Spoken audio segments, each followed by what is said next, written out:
जय श्री कृष्णा। आज बताएंगे क्यों हनुमान जी ने दिए थे भीम को 3 बाल अपने। ये पता नहीं होगा ना आपको, किसी को भी नहीं पता है ये। चलिए सुनते हैं, और अच्छे लगे जो न्यू हो वो सब्सक्राइब कीजिएगा प्लीज़। चलिए, महाभारत और रामायण में कई रहस्य छिपे हुए हैं। ऐसा है कि ये भी एक रहस्य है जो आपको नहीं पता है। महाभारत में उस समय की बात है जब पांडवों ने युद्ध में कौरवों पर विजय श्री प्राप्त कर ली थी और पांडव हस्तिनापुर में सुखपूर्वक जीवन गुजार रहे थे। युधिष्ठिर के राज में प्रजा को किसी भी चीज़ की कोई कमी नहीं थी। एक दिन देव ऋषि नारद महाराज युधिष्ठिर के समक्ष आते हैं और कहने लगे कि आप सभी पांडव यहाँ प्रसन्नतापूर्वक रह रहे हो, लेकिन वहाँ स्वर्गलोक में आपके पिता बहुत दुखी हैं। देव ऋषि के ऐसे वचन सुनकर युधिष्ठिर ने कारण पूछा तो देव ऋषि ने कहा वे अपने जिंदा रहते हुए राजस्व यज्ञ करना चाहते थे, लेकिन ऐसा नहीं हुआ, इसलिए दुखी हैं। महाराज युधिष्ठिर, आपको आपके पिता की आत्मा की शांति के लिए यह यज्ञ करवाना चाहिए, नारद जी ने कहा। नारद जी के ऐसे वचन सुनकर युधिष्ठिर ने अपने पिता की आत्मा की शांति के लिए राजस्व यज्ञ करने की घोषणा की।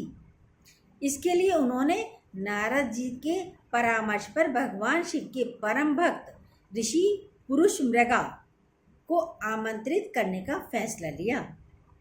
ऋषि पुरुष मृगा जन्म से आधे पुरुष शरीर के तथा नीचे से उनका पैर मृग का था, लेकिन वे रहते कहाँ थे ये किसी को नहीं पता था।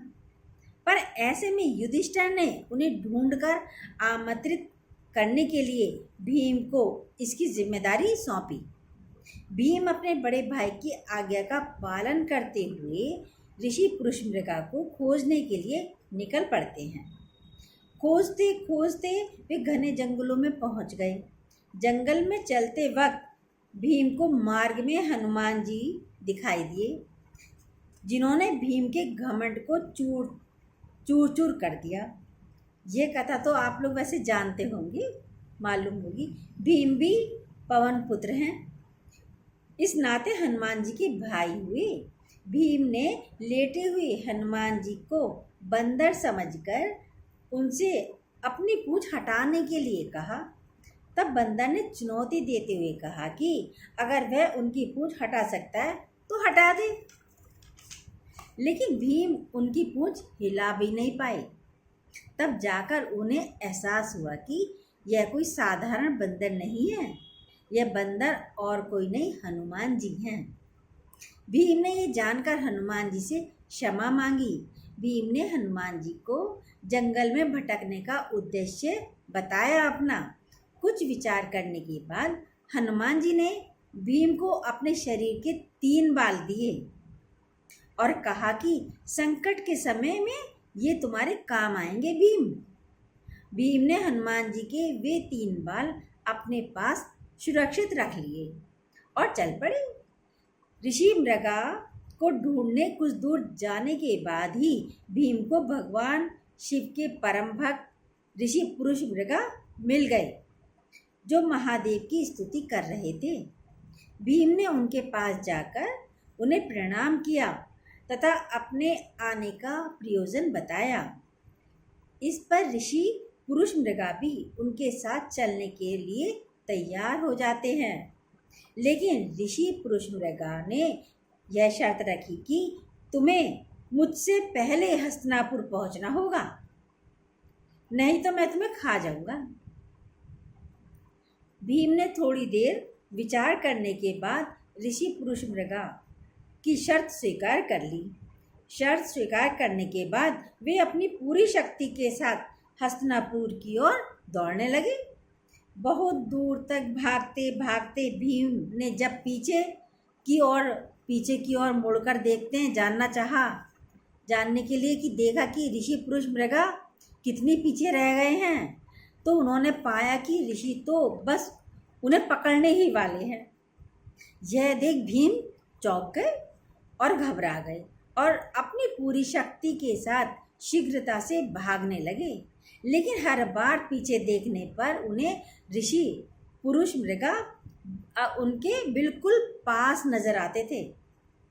भागते भागते तभी भीम को हनुमान जी के दिए उन 3 बालों की याद आई।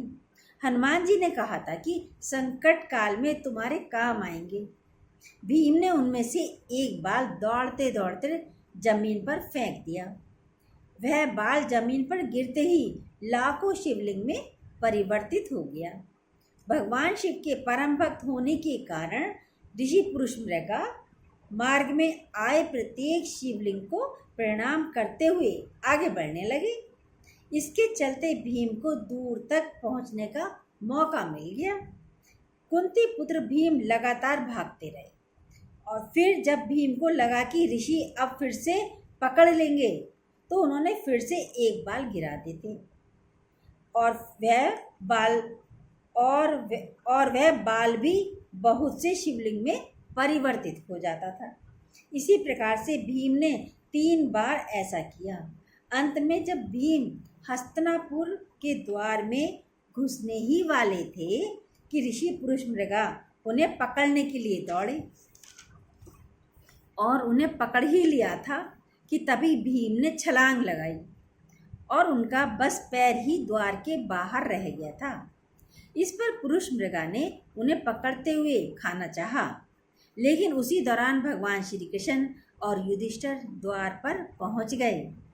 दोनों को देखकर युधिष्ठिर ने भी ऋषि पुरुष मृगा से बहस करनी शुरू कर दी। तब युधिष्ठिर से पुरुष मृगा ने कहा कि कहने के अनुसार पैर द्वार के बाहर ही था, अतः यह पहुंच नहीं पाया था। ऐसे में मैं इसे खाऊंगा। फिर भी धर्मराज तुम न्याय करने के लिए स्वतंत्र हो। ऐसे वचन सुनकर युधिष्ठिर ने ऋषि पुरुष मृगा से कहा कि भीम के केवल पैर ही द्वार के बाहर रह गए थे, बाकी संपूर्ण शरीर तो द्वार के अंदर ही था, अतः आप भीम के केवल पैर ही खा सकते हैं।